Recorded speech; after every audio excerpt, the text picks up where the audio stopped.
ইসলামী যুব আন্দোলন কেন্দ্র আবারও আমরা 2024 5ই আগস্ট আন্দোলন করে এই ফ্যাসিস্টের বিরুদ্ধে আন্দোলন করেছিলাম মুক্তি পাওয়ার জন্য, শান্তি পাওয়ার জন্য, বৈষম্য দূর হওয়ার জন্য। কিন্তু আমরা কি দেখলাম, আজকে যে অন্তর্বর্তীকালীন সরকার আছে, সে যদি বৈষম্য দূর করতে না পারে তাহলে কিন্তু এই রক্ত দেওয়া, এই আন্দোলন করা সব ব্যর্থ যাবে, ভুলণ্ঠিত হয়ে যাবে।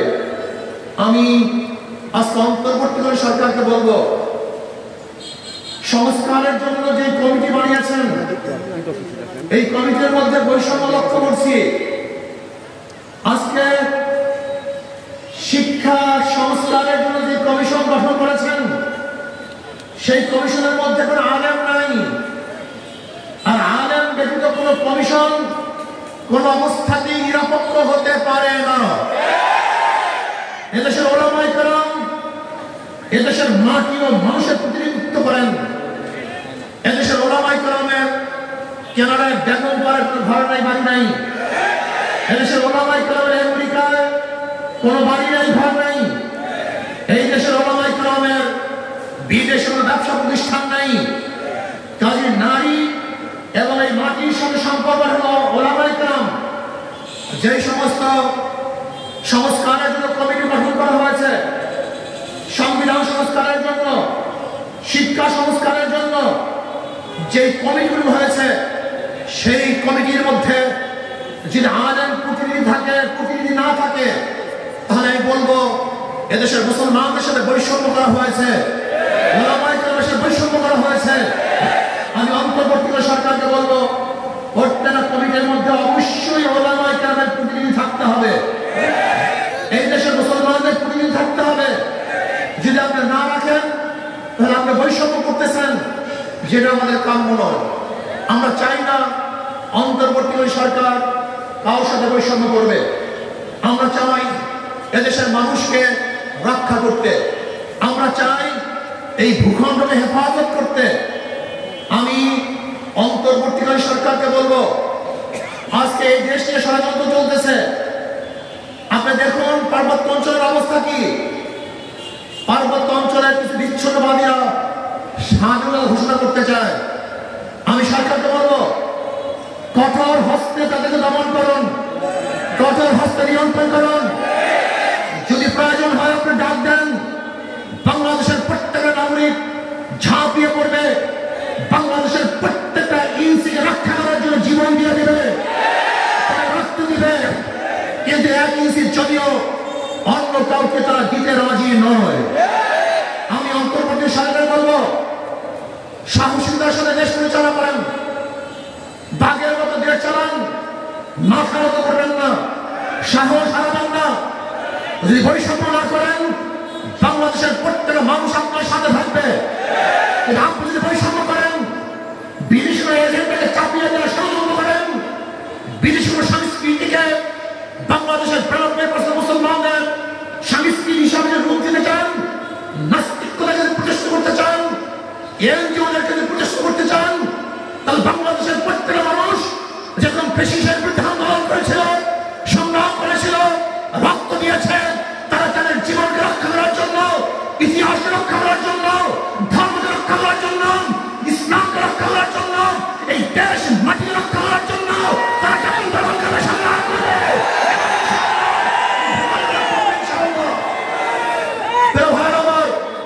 দেশ নিয়ে ষড়যন্ত্র চলতেছে, আজ ইসলাম নিয়ে ষড়যন্ত্র চলছে, সংস্কৃতি নিয়ে ষড়যন্ত্র চলছে। আমরা চাই না এই দেশে বৈষম্য হোক। আমরা চাই শিক্ষার মধ্যে বৈষম্য দূর হয়ে যাবে, খাদ্যের মধ্যে বৈষম্য দূর হয়ে যাবে, সামাজিক অবস্থার মধ্যে বৈষম্য দূর হয়ে যাবে।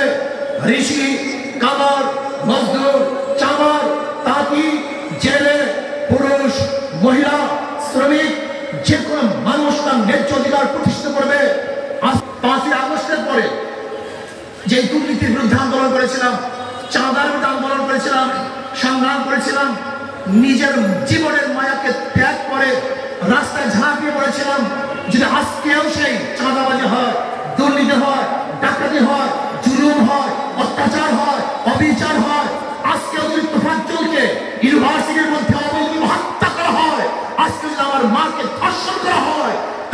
পরিবর্তন সাকসেস হয় নাই, ব্যর্থ হয়েছে।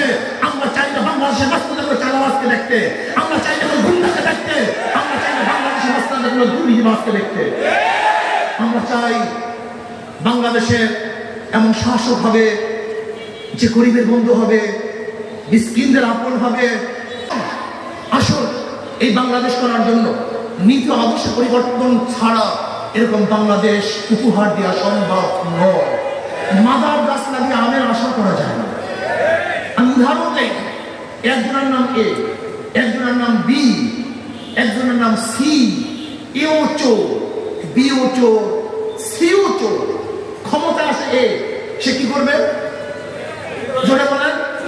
হটাও এ, বসাও বি, সে কি করবে? হটাও বি, বসাও সি, কি করবে? কারণ নেতা এবং দলের পরিবর্তন হয়েছে, নীতি আদর্শ পরিবর্তন হয় নাই। ওসি চলে যায়, ঘুষ যায় না। এসপি ট্রান্সফার হয়, ঘুষ ট্রান্সফার হয় না। ডিসি পরিবর্তন হয়, দুর্নীতি পরিবর্তন হয় না। এর কারণটা কি? ব্যক্তি পরিবর্তন হয়েছে, নীতি আদর্শ পরিবর্তন হয়নি। এর জন্য এক চোর দিয়ে আর চোরকে দমন করা যায় না, ডাকাতের মাধ্যমে ডাকাতি বন্ধ করা যায় না, খুনিদের মাধ্যমে খুন বন্ধ করা যায় না, দুর্নীতিবাজদের মাধ্যমে কোনোদিন দুর্নীতি বন্ধ করা সম্ভব না। আসুন, যারা আল্লাহকে ভয় করে, আল্লাহর সঙ্গে হিসাব দিতে হবে, এই বিশ্বাস যারা করে, এরকম নীতিবান তাকওয়ালা খোদা ভীরু নেতৃত্ব যতদিন পর্যন্ত বাংলাদেশে না আসবে ততদিন আন্দোলন করবেন, সংগ্রাম করবেন, রক্ত দিবেন, কিন্তু পরিবর্তন দেখবেন না। তো আসুন, আগামী নির্বাচনে তাকওয়া ভিত্তিক আল্লাহকে ভয় করে, এই মাটি ও মানুষকে যারা ভয় করে, ইসলাম, দেশ ও মানবতা যারা ভালোবাসে, এরকম নেতৃত্বকে আমরা সংসদে পাঠান। ইনশাআল্লাহ তাহলে এ দেশ শান্তি পাবে, মুক্তি পাবে। এজন্য আসুন, আগামী নির্বাচনে শান্তির প্রতীক হাত পাখাকে বিজয় করি। পিআর সিস্টেমে নির্বাচনকে এদেশে দেওয়ার জন্য অন্তর্বর্তী সরকারকে প্রেসার ক্রিয়েট করি। পিআর সিস্টেম নির্বাচন ব্যতীত দুর্নীতি মুক্ত নির্বাচন উপহার দেওয়া সম্ভব না, পেশি শক্তি মুক্ত নির্বাচন দেওয়া সম্ভব না। সংখ্যালঘু পরীক্ষার নির্বাচন, যেখানে মার্কায় ভোট হবে, মার্কায় মানুষ ভোট দেবে, যেই মার্কায় যত পার্সেন্টেজ ভোট পাবে অত পার্সেন্টেজ প্রতিনিধি সংসদে তারা প্রেরণ করবে। আল্লাহ পিআর সিস্টেম নির্বাচনের ভিত্তিতে এ দেশ এবং এই জাতিকে মুক্তি দান করেন এবং নীতি আদর্শ ভিত্তিক নেতার মাধ্যমে মানুষের মুক্তি দান করেন। ওমা আলাইনা ইল্লাল বালাগ। আল্লাহুম্মা। বহু নেতার পরিবর্তন দেখেছি, বহু নেত্রীর পরিবর্তন দেখেছি, কিন্তু অধীনে হবে।